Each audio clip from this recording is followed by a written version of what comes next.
do some more act and react. One of the bigger gets for the Dolphins this offseason, Jordan Poyer of the Buffalo Bills, or at least formerly of the Buffalo Bills, going to help out with that secondary. Of course, he knows the Miami Dolphins very well from all those years playing against them as a Bill. He raised some eyebrows earlier this week when he was asked, what's kind of the reputation of the Miami Dolphins around the NFL? I think just sharing the experience, like I said, playing against this team over the past few years, you kind of you get a sense of, okay, if you get on top of this team, they might fold. And there's some teams that are, this is being honest, so what is that that happens in those moments to where, like, okay, we get hit in the mouth, what happens in those moments where, like, hey, we good, let's bounce back, we're good. The it's a 60-minute game, it's a long game. So I've been in games where I've been up 24 points and end up losing. I've been in games and we've been down 21 points and end up winning. So it's just continuing to just play the game. The game is going to come down to the last series, the last play. So just keep playing. Don't get stuck into that play that you didn't make, or don't get stuck into X, Y, or Z of the past. Let's just keep playing, keep staying together. That's the biggest thing too, is being able to stay together as a team. Because this is a team game. It's not just one guy, it's everybody. So being able to stick together through those adverse moments, through those ups, through those downs, and just staying on that line all the way through the season. I have no problem with what he said, right? There are a lot of teams. I do. Okay, go ahead. But I'd say a lot of NFL teams, you do get up on them early and they kind of fold. No, but him saying that the word around the league on the Dolphins pretty much was that they would fold. But I'm also looking at him and the team he was on. They fold a lot. Okay, then that's what so you see what I mean? No, that's what I was saying. The teams, a lot of times they do end up, if you punch them in the mouth, sometimes they do fold. Right. But I've seen teams like you folded with 13 seconds. You know what I mean? In the divisional playoffs against when you had the lead. Remember when the Vikings came back on you? The Bills? Yeah. Remember the Justin Jefferson catch? That's right. The fourth quarter. You're right. Yeah. Absolutely. I forgot. Yeah. Like I've got examples of you and your team that you've been on. He said it. Folding. He said, I've been down by 24-1. I've been up by 24 and but lost. The way they're making it seems like once you get down Miami down by 21, it's over. You understand what I'm saying? Or once you punch them in the mouth, they'll fold. And it's like, no, I don't, and remember, this is not my team, but I don't want to say that they fold. I don't think they folded against I don't think they folded against Buffalo last year. They lost, they made mistakes, but the first game they got punched in the right. mouth. But okay. So that is an example. But okay, that was early in the season. I can get that. But you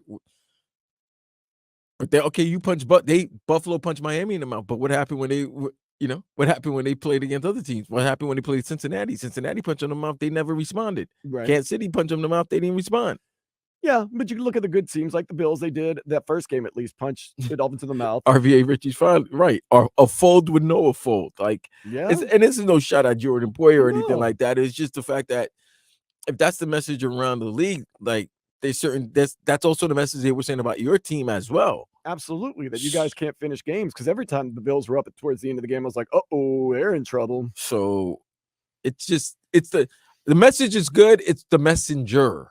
Sometimes it's not about the message, it's who's saying the message. And it's like, I get it, but you're going from one team that had a reputation of folding to another team now that you're saying has a reputation of folding. So it's on you maybe to help get that reputation, erase that reputation about Miami being soft or folding. Right. And there's examples of that, and there's examples of the contrary. Let's remember, not this season, but the one before that.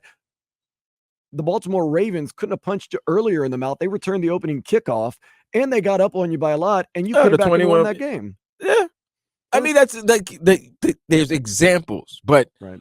When you're saying that he gave both examples, right? But when you're saying that they fold, it's basically that's the reputation that it's going around the league that don't matter, they'll fold. But I would say, but you just gave 3/4 of the teams in the league, if you punch them in the mouth and get up on them early, you're a pro team. You should be able to hold it down. Some teams do, some teams don't. Now, Baltimore this past season, they punched us early. Although it was it 14-14 or 21? Nah, it was a good bat. It was 14-13, and then they boat raced you. And then Tyreek dropped that pass in the end zone. And No, that's the reason why it was 14-13. Okay. Because you had to kick field goals. Because you had to kick field goal. Yeah. But yeah, so they're bringing the hardness to the team. Mike McDaniel, of course, once again, asked about what Jodan Poyer said, and he reacted.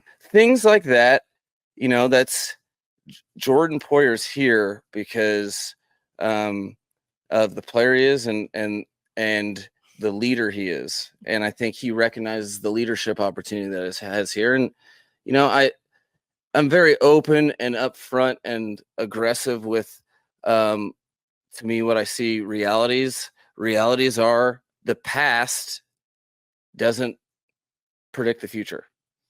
But for Jodan Poyer to, talk to his teammates, whether that's directly and, saying the same thing that he's told all of them in the media, I think it's important to understand where things come from.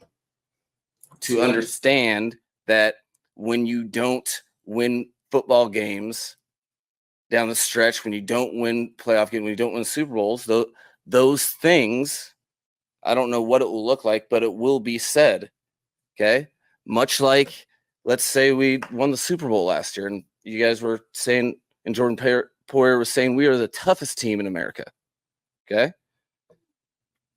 The challenge is understanding what is and actually doing something about it today. What the hell? Okay, so he's already in mid-season form with his answers. So basically, he's just saying talk is talk. No, he's basically saying Jodan Poyer has a chance to be a leader and lead the team and help the team get this narrative about them be folding out. But I'm just saying it's also a narrative he needs to get out. So, I mean, and maybe, he knows it too. So it would be something good for them to use as motivation. Then the second part, if you won the Super Bowl, you'd be known as a tough team. You don't have to win a Super Bowl to be known as a tough team. No, I don't think anybody It's thinks just the Ravens are a tough team. The Ravens are a tough team. Niners are a tough team. Niners still a tough team. Yep. Nobody's saying that they didn't win the Super Bowl. Detroit's a tough team. Yeah, you earn a reputation. You earn everybody here. Perfect example. What is the Miami Heat known for? Culture. Okay. What's Heat culture? Being tough. Working hard. Doing what you're supposed to do. Being in shape. Doing what you're supposed to do. What's the Miami Dolphins culture right now? Finesse. Offense. 24 years since winning a playoff game. Okay. I like Jodan Poyer saying, he's like, look, you got to be in this together no matter what. And you know what? One play is one play. Can't get too high, can't get too low. Got to stick with it. And maybe, and of course, he has not been in the organization very long, so he doesn't know, but they know, man. He's in the division. Okay, he has friends. He knows this. They know what's going on. There's a culture around there that they get too caught up in the moment. The Miami Dolphins. But I understand that, right? But they're not the only team in the league that does that. Well, that's what I'm saying. Right. He just came from a team like that. Oh, yeah. The Bills were. Nobody's been more hyped than the Buffalo Bills. They were Super Bowl favorites 2 years ago. Okay, like 2 years back to back. After that AFC Championship loss to the Chiefs. Yep. They opened Sunday Night Football against the Rams. Mm-hmm. Beat the Rams.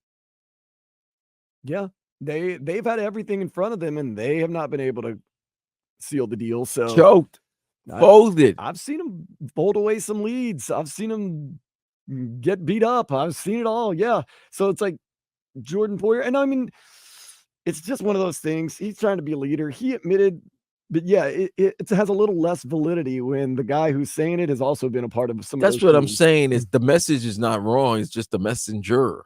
Yeah, it lacks a little bit of validity. Yeah. But he's our guy now. He's with us. Well, he's your guy, not my guy. Okay. Mike McDaniel kind of just says he's a leader. And, if that is kind of the way the Dolphins are, and if there's, and that's the thing, like he's here to change that. Well, why didn't he change it in Buffalo? How's he going to change it here? That's what I'm saying.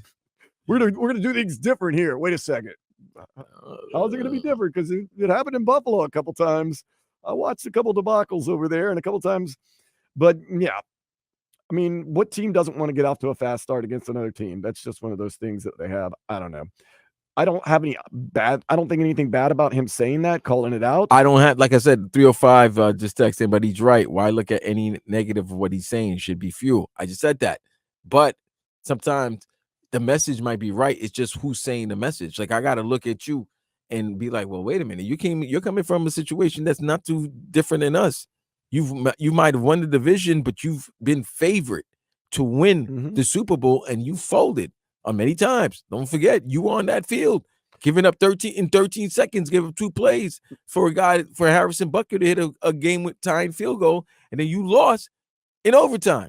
You might have got scored on. Let's talk about it last year in the playoffs. There wasn't a minute in that game I didn't think Kansas City was going to beat the Bills. They came out there, punched them in the mouth, and kept them at arm's length the whole game. And you got what about this? Your rival, you've been on the road all the time. I've had to go to Arrowhead. I've had to go to Arrowhead. Well, they came to Orchard Park. They went to Orchard Park, and what happened? You lost. They kept you at arm's length the whole game. So I mean, Kansas City can turn around and say, "Yeah, we know Buffalo. We'll get them in the playoffs. We'll get up on them, and we'll just never let them back in." Cincinnati's gone, like, you know what I'm saying? It's not that the message is wrong, bro. It's just the messenger. Right. And I don't even mind the messenger. I don't like the narrative, maybe Mike McDaniel, that people are saying, well, he's here to change everything. I'm like, well, if he couldn't change it in Buffalo, how's he changing it in Miami? That's what I'm saying, bro. Like, I've learned from my mistakes. Saying that's just, listen. I understand where you're coming from. No, that's very valid, very valid.